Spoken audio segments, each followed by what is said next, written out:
የሀያቶቻችን የጤና ሚስጥር የጥንት ኢትዮጵያውያን ለምርም ረዥም ዕድሜ ይኖሩ ነበር። ዛሬ በምንኖርባት ዓለም የደም ግፊት፣ ስኳርና ከመጠን ያለፈ ውፍረት የዕለት ወሬዎች ሆነዋል።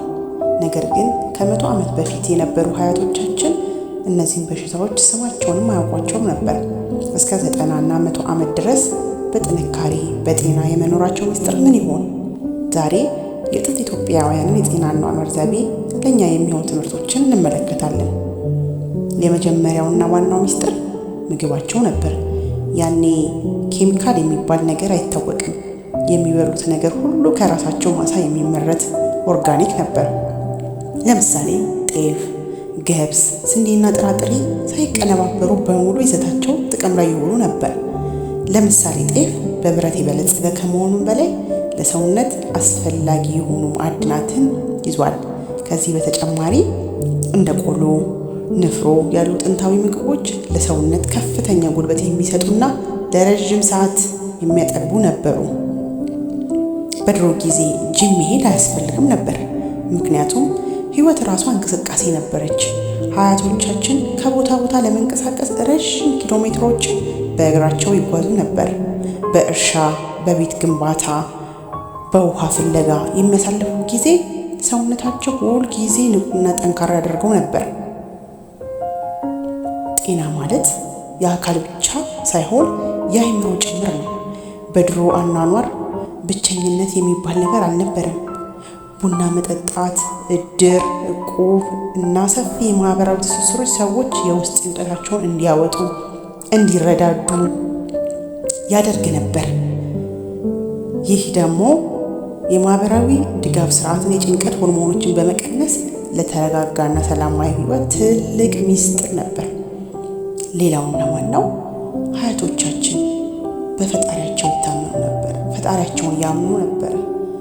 ሁሉንም ነገር ለእርሱ አሳልፈው ይሰጡ ነበረ። ያ ትልቁ ሚስጥራቸው ነበር። አሁን ላይ የኔ ትውልድ እነዚህን ማህበራዊ ትስስሮች እንደ ሀያቶቻችን ለመልካም ነገር እየተጠቀመበት አይደለም። አብዛኛው ወጣት በትካዜ፣ በሀሳብ፣ በሱስ ውስጥ ይገኛል። ይገባኛል። የእኛ ዘመን የፈተና ዘመን ሆኖብናል። ራስ መቻል፣ ቤተሰብ ማገዝ፣ ለሀገር መቆም ህልም እየሆነ ነው።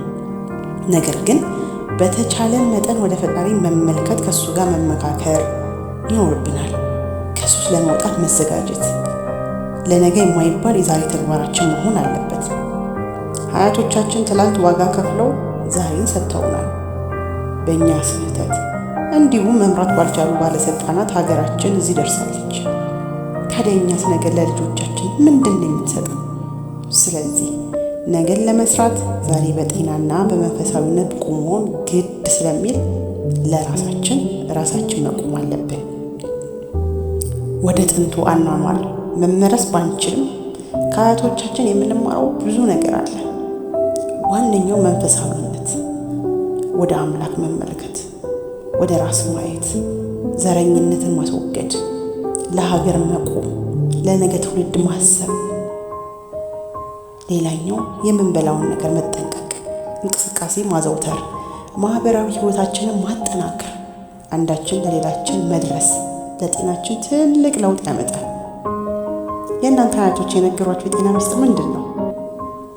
ይህን ነገር ከወደዳችሁት በኮሜንት አጋቢ። መልእክቱ ከተመቻችሁ ፎሎ፣ ላይክ እና ሼር ማድረግ እንዳይረሳ። ለጤናችን እንጠንቀቅ።